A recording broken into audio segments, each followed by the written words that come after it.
पहले तो congratulation to all of you कि आप सभी बच्चों ने 12th का एग्जाम बहुत अच्छे से दिए रखा है और आपकी अच्छी परसेंट आई होंगी। नहीं भी आई है, रिजल्ट आएगा तो आपकी अच्छी परसेंटेज ही आएंगी। And percentage doesn't matter in your future life. Seriously बहुत ज़्यादा मैटर नहीं करती है वो आपकी। अब आपके पास जब आप 12th कर लेते हो ना तो आपके पास बहुत सारे रास्ते होते हैं। सर ये भी कर लें, ये भी कर लें, ये भी कर लें, ये भी कर लें, ये भी कर लें, बहुत सारे ऑप्शंस होते हैं आपके पास। सबसे पहली बात मैं आपको बोलना चाहूंगा, किसी भी एक ऑप्शन को उठाना जो आपको लगता हो कि मैं कर लूंगा, बेस्ट ऑप्शन है, मैं कर लूंगा, स्ट्रेटेजी बनाऊंगा, कर लूंगा, तो उस ऑप्शन को चूज करना और एक ऑप्शन बैकअप में जरूर लेके चलना। सबसे बेस्ट लाइन यही है पूरी वीडियो की। अब मैं वीडियो में बताना जा रहा हूं आपको क्या कि आपके पास बेस्ट करियर ऑप्शंस क्या है। Best career options after 12th with science subject. Now I am talking about PCM and PCB. ठीक है, तो पीसीबी के बारे में नॉर्मली बच्चों को पता होता है कि क्या डॉक्टर आप बन सकते हैं। नाउ टॉकिंग अबाउट पीसीएम, ठीक है, क्या हो सकता है आपके साथ। सबसे पहले आपको समझना होगा कि जब आप 12th कर लेते हो पीसीएम से तो आपके पास बहुत सारे ऑप्शंस होते हैं। वो किन सेक्टर्स में होते हैं? एक प्राइवेट सेक्टर हो गया, एक बिजनेस वाली लाइन हो जाती है और एक होती है आपकी गवर्नमेंट की लाइन। तो सबसे पहले कुछ जो बच्चे होते हैं उनके मन में प्राइवेट जॉब के लिए बिल्कुल भी अट्रैक्शन नहीं है। बच्चे को सबसे ज्यादा अट्रैक्शन है that is business, just because of shark tank. देखते हैं बच्चे आज के टाइम पे, उनको लगता है नहीं हमें तो यही करना है ना। और इंस्टाग्राम में बच्चों के अंदर ट्रेंड डाल दिया है दिमाग में कि you are not born to do just 9 to 5 jobs, you are born to build your own empire and आप बैठे बैठे कमाओ, अमीर हो जाओगे, अरबपति हो, करोड़पति हो जाओगे। सर ये इतना ईजी नहीं होता है। मानता हूं बिजनेस करना है, करिए, कोई दिक्कत वाली बात नहीं है, बट आपको पहले एक एक्सपीरियंस लेना बहुत जरूरी है। अब मैं चाहता हूं कि मैं एक बिजनेस स्टार्ट करूं एज अ डिजिटल मार्केटर। अभी मैं किसी के पास इन्वेस्टमेंट लेने जाऊंगा, कोई विजिटिंग कार्ड भी दिखाऊंगा, बोलेगा भैया आपको कोई एक्सपीरियंस है, आपने आज तक कितना काम किया है। ठीक है, तो सबसे पहले आपको एक्सपीरियंस लेना बहुत जरूरी है। वो किसी कंपनी में जाकर एक्सपीरियंस लीजिए। अगर आपको बिजनेस सेटअप करना है then you have to choose for private jobs. आप प्राइवेट जॉब्स की तरफ जाइए। प्राइवेट जॉब्स बहुत सारी हैं। अगर आप पीसीएम के स्टूडेंट हैं तो आपके पास कैरियर ऑप्शन क्या है प्राइवेट जॉब में जाने के लिए? आप सर बीटेक कर लो। बीटेक आप कंप्यूटर साइंस से भी कर सकते हो, सिविल इंजीनियरिंग से भी कर सकते हो, मैकेनिकल इंजीनियरिंग से भी कर सकते हो। Civil engineering, mechanical engineering, electrical engineering से क्या होता है, आप गवर्नमेंट ही कंपनी में भी जा सकते हो। कंप्यूटर साइंस से गवर्नमेंट के चांसेस बहुत कम मिलते हैं। अगर आप बीटेक कर लेते हो, फिर बीटेक के बाद आप जब गेट क्वालिफाई करते हो तो आपको पीएसयूज कंपनी मिलती हैं जिनके थ्रू आपको अच्छी जिंदगी, आप अच्छी लाइफ जी सकते हो, अच्छा पैसा कमा सकते हो। तो एक तो आपके पास ये ऑप्शन होता है। एंड अभी ही हाल ही में एक बहुत सेक्टर उभर के आता है, वो कौन सा है? बीटेक अगर आप डेटा एनालिसिस से कर लेते हो तो डेटा एनालिटिक्स आपने सुना होगा ना, डेटा साइंस का कैरियर तो काफी अच्छे से आ रहा है वो। अगर आप बीटेक नहीं करते हो या बीएससी इन डेटा साइंस भी कर लेते हो तो भी one of the best option है। तो आप डेटा साइंस के लिए भी जा सकते हो और आपके लिए अच्छा ऑप्शन है और बहुत ही अच्छा पैसा उसमें आज के टाइम पे मिल रहा है। कंप्यूटर साइंस नीचे हो गया आज के टाइम पर, सॉफ्टवेयर डेवलपर, वेब डेवलपर और आर्किटेक्ट ये सब नीचे हो गए हैं, बट डेटा साइंस बहुत ही बूमिंग कैरियर है और आप उसमें जा सकते हो। एंड इसके बाद एक और ऑप्शन आपके पास एआई, आर्टिफिशियल इंटेलिजेंस, जैसा कि आप सभी को पता है, चैट जीपीटी, बिंग, ये सारे सेक्टर उभर रहे हैं बहुत तेजी से। अभी आज के टाइम पर जो ओपन एआई है उसने सोरा भी लॉन्च कर दिया है। बहुत सारी चीजें लॉन्च हो रही है, टेक्नोलॉजी बहुत आगे बढ़ रही है। मेटावर्स आ चुका है ना, अभी ऑग्मेंटेड रियलिटी, मिक्स्ड रियलिटी, बहुत सारी चीजें इंडिया में आ रही हैं। तो ये सब जब ये चीजें इंट्रोड्यूस हो रही है तो हमें टेक बनने चाहिए होते हैं। ठीक है, तो आप एआई सीख सकते हो, बीएससी डीयू या किसी बड़े यूनिवर्सिटी से कर लो तो वहां बीएससी विद एआई भी होती है। मतलब हमारे यहाँ अगर मैं यूपी की तरफ की बात करूं तो नॉर्मली जो कॉलेज होते हैं वहां पे जो बीएससी होती है वो किससे होती है? Physics chemistry, math, physics chemistry, bio. But ऐसा नहीं है। अगर आप जाओगे किसी बड़ी यूनिवर्सिटी में, डीयू में जाओगे, साउथ नॉर्थ कैंपस में, तो वहां आपको बीएससी विद इलेक्ट्रॉनिकल साइंस से भी मिल जाएगा, बीएससी विद डेटा साइंस से भी मिल जाएगा। तो आपके पास ये एक कैरियर ऑप्शन होता है, आप इसको चूज कर सकते हो, कोई दिक्कत वाली बात नहीं है। मजेदार कैरियर है, बन जाएगा, प्लेसमेंट अच्छे से लेना, स्किल अच्छी सीखना। एंड इसके बाद कोई कैरियर है क्या अवेलेबल? हाँ सर, आप साइंस के स्टूडेंट हैं इसलिए आप हर कैरियर में जा सकते हो। अगर आपको लग रहा है नहीं यार हमें तो बस किसी कंपनी का सीईओ बनना है, इस तरह कैरियर में जाना है, तो सर आपके लिए BSc is not an good option. आप 12th के बाद क्या करिए? बीबीए कीजिए। बीबीए है ना, आपने सुना होगा उस कोर्स के बारे में।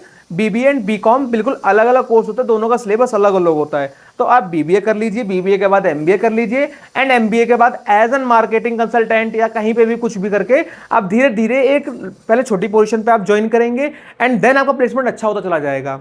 बट वही मैं अब बात बोलूंगा आपको, अगर आप बीबीए कर लेते, बीबीए के बाद जब एमबीए करते हैं तो ऐसे किसी फुद्दू कॉलेज से मत कर लेना, आप कैट का एग्जाम देना, एंड कैट का एग्जाम देने के बाद ही आप कॉलेज सेलेक्ट करना अच्छा, ग्रुप बी कॉलेज, ठीक है।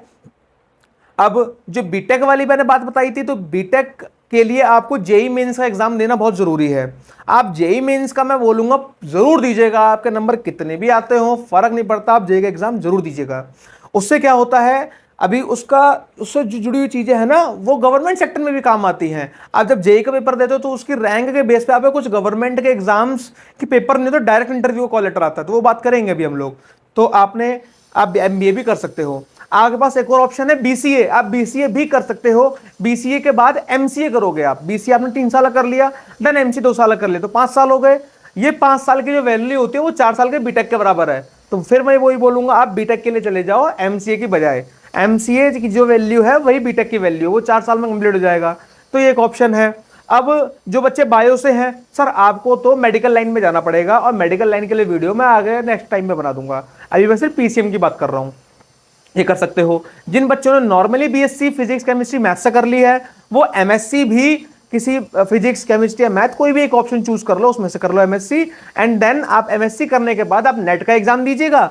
नेट का एग्जाम देने के बाद आप चाहे तो नेट जीआरएफ का एग्जाम दे सकते हो। नेट का एग्जाम देने के बाद आप कहीं पे एज एन असिस्टेंट प्रोफेसर बन सकते हो। अच्छा पैसा है, 80-90 हज़ार सैलरी होती है, मजा आ जाएगा। 2-3 घंटे लेक्चर लिया, स्विफ्ट डिजायर घुमाते घुमाते गए, रोला काटते हुए और बढ़िया पढ़ा पढ़ू के आ गए, ठीक है। तो ये एक बेस्ट ऑप्शन है। अब मैं बात करता हूं गवर्नमेंट सेक्टर। अगर मेरे से कोई ऑप्शन छूट गया हो तो वो जरूर कमेंट कर दीजिएगा, ठीक है। गवर्नमेंट सेक्टर की बात करूं तो गवर्नमेंट सेक्टर में सबसे बेस्ट ऑप्शन होता है 12th जैसे आप क्लियर करते हैं। अरे सर, गवर्नमेंट तो आपको ऐसा ऑप्शन देती है कि आप 12th ही मत क्लियर करो, आपकी उम्र सिर्फ 15.5 से 18.5 साल के बीच में हो, हम आपको ले जाएंगे। वो ऑप्शन कौन सा है? यूपीएससी आईएएस वाला नहीं, यूपीएससी एनडीए वाला। आप एनडीए का एग्जाम दे सकते हो 15.5 से 18 साल तक के बीच में। आपने वो एग्जाम दिया, सिलेबस जो 11th और 12th में है मैथ, फिजिक्स केमिस्ट्री मैथ वाला वही सिलेबस है, कुछ इंग्लिश और थोड़ी जीएस ऐड और हो जाती है। तो आपने ये एग्जाम दिया, 900 नंबर का पेपर होगा, आपको मजा आ जाएगा। एनडीए का एग्जाम अगर आपका निकल गया, एसएसबी दीजिए, 5 दिन का इंटरव्यू होता है, मजे की लाइफ होगी। एनडीए ऑफिसर से बेस्ट किसी की भी लाइफ नहीं है, ना बिजनेसमैन ना किसी की भी, अकॉर्डिंग टू मी।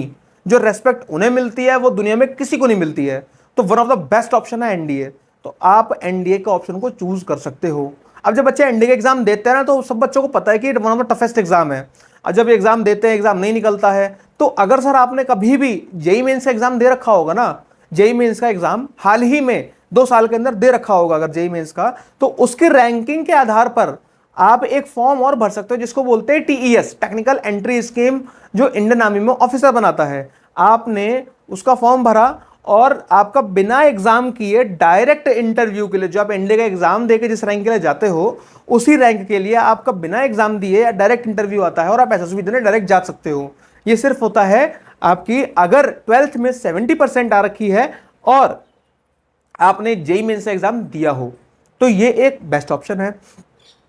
आपको लग रहा है नहीं मुझे डिफेंस में नहीं जा सकता मैं, जस्ट बिकॉज मैं मेडिकली अनफिट हूं, चश्मा लग रखा है भाई, मैं जो इंडियन आर्मी इंडियन एयरफोर्स में उसमें मैक्सिमम 2 डायोप्टर या 2.5 प्लस माइनस डायोप्टर का चश्मा अलाउड होता है, लेकिन मेरा चश्मा तो उससे ज़्यादा पावर का है, या मेरे को सीबीसी कोई प्रॉब्लम है, डेंटल पॉइंट है, हाथों पैरों में कोई दिक्कत है, तो आप अगर डिफेंस में नहीं जा सकते तो आपके पास और भी बेस्ट ऑप्शन है, but it will take time.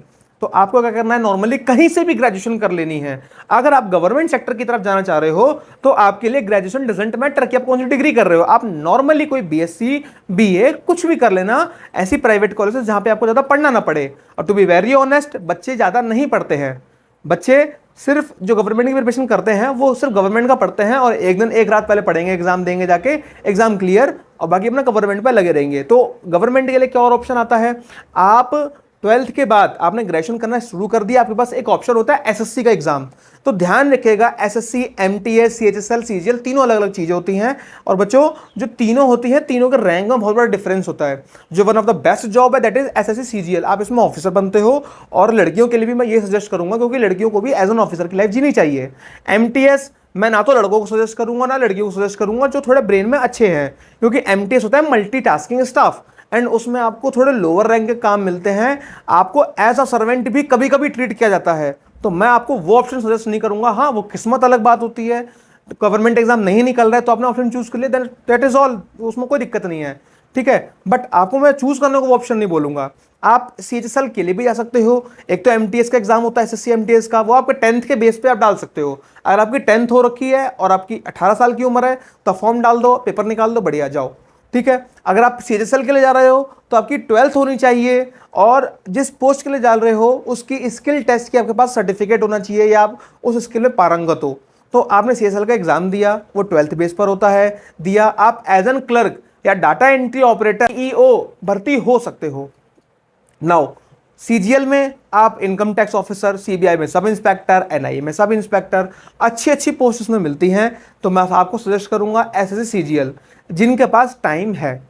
क्यों? क्योंकि जब आप ग्रेजुएशन कर लेते हो तो आपकी उम्र मिनिमम 20 साल की या 21 साल की हो जाती है, और 21 साल के बाद ही आप सीजीएल में फॉर्म डाल सकते हो। सीजीएल में फॉर्म डालने के बाद क्या होता है, जो सीजीएल होती है वैकेंसी, वो टाइम थोड़ा ज़्यादा लेती है, तो आपको टाइम लग सकता है थोड़ा ज़्यादा इस वैकेंसी को क्लियर करने में, अगर आपका फर्स्ट एग्जाम भी क्लियर हो गया तो ये आपके लिए बेस्ट ऑप्शन है। अब इसके बाद आपके पास एक ऑप्शन आता है बैंकिंग का एग्जाम। तो कभी जैसे ही मैं बैंकिंग बोलूंगा ना, बच्चों बोलेंगे अरे यार ये तो मेरे बस की नहीं है, अरे मैं कॉमर्स से थोड़ी ना हूँ, अरे मेरी मैथ तो बहुत बेकार है। अरे भैया आपकी मैथ बेकार है, 11th-12th वाली बेकार होगी ना। सर बैंकिंग के एग्जाम में या सीजीएल के एग्जाम में अर्थमेटिक मैथ आती है। अर्थमेटिक मैथ्स में चैप्टर्स का अगर आप नाम सुनोगे तो प्रॉफिट लॉस, सीआईएसआई, जो कंपाउंड इंटरेस्ट वाले होते हैं, ठीक है, आपके थोड़ा मेंसुरेशन के चैप्टर्स होते हैं, बोर्ड स्ट्रीम्स होते हैं, टाइम एंड वर्क होता है ना, स्पीड टाइम, ये सारे चैप्टर्स होते हैं। तो मुझे नहीं लगता कि ये चैप्टर आपको नहीं आ पाएंगे। हर छोटे छोटे बच्चे को आ जाते हैं, जब वो 2-3 महीना कोचिंग कर लेता है, 2-3 महीना किसी भी यूट्यूबर से पढ़ लेता है, आ जाते हैं। बहुत सारे यूट्यूबर हैं जो पढ़ाते हैं, बहुत सारे आपने सुने होंगे नाम उन सबकी के, तो मैं उसको यहाँ पे डिस्कस नहीं करूँगा किसी भी पर्टिकुलर यूट्यूबर को। वहाँ से पढ़ लो, क्लियर आपका मैथ सेक्टर आपका क्लियर। तो आप इस तरह से अपने जो आपको मैथ का डर लग रहा है वो आप क्लियर कर सकते हो। बैंकिंग के एग्जाम में जाओ, फायदा ये है एक साल में 6 वैकेंसी आती है बैंक की, आती है, और कोई वैकेंसी इतनी बड़ी नहीं आती। हाँ बस पोस्ट थोड़ी कम निकलती है, जैसे एक वैकेंसी में 2000 पोस्ट, 3000 पोस्ट, और एसएससी में एक ही बार में 60,000 70,000 पोस्ट निकलती हैं। तो ये तो थोड़ा मैटर करता है, ठीक है। तो बैंकिंग भी एक one of the best option है, और हाल ही में बैंकिंग की सैलरी भी बढ़ी है अभी के टाइम पर। और इसके बाद एक ऑप्शन बैठता है आपके पास यूपीएससी का एग्जाम, आईएएस सिविल सर्विस का एग्जाम। तो उसके लिए आप अभी से द हिंदू न्यूज़पेपर पढ़ना शुरू कर दो और उसकी प्रिपरेशन पर लग जाओ। बहुत सारे लेक्चर आपको टेलीग्राम में फ्री में मिल जाएंगे, इवन विजन आईएएस से लेके हर किसी के आपको टेलीग्राम पर मिल जाएंगे, वहां से पढ़ लो, पैसा खर्च करने की कोई जरूरत नहीं है आपको। ये आपके पास बहुत सारे ऑप्शंस हैं, आप इनमें से किसी भी ऑप्शन को चूज कर सकते हो। अगर कोई ऑप्शन रहेगा तो बताइएगा, ठीक है। अभी कुछ और ऑप्शन है वो बता रहा हूं मैं आपको, ठीक है। अब आप बोलोगे सर आपने तो पुलिस कांस्टेबल की बात ही नहीं करी, आपने जो आरपीएफ की वैकेंसी आ रही इसकी बात ही नहीं करी, आपने तो ये जो आरओ की इन सबकी वैकेंसी आती है वो बात ही नहीं करी। सर ये इन वैकेंसीज की मैंने इसलिए बात नहीं करी क्योंकि आपको अपना जीवन बर्बाद नहीं करना। मैं क्यों कह रहा हूँ बात, इस बात का एक तर्क है। क्यों? ये पंचवर्षीय वैकेंसी है एक तरह की।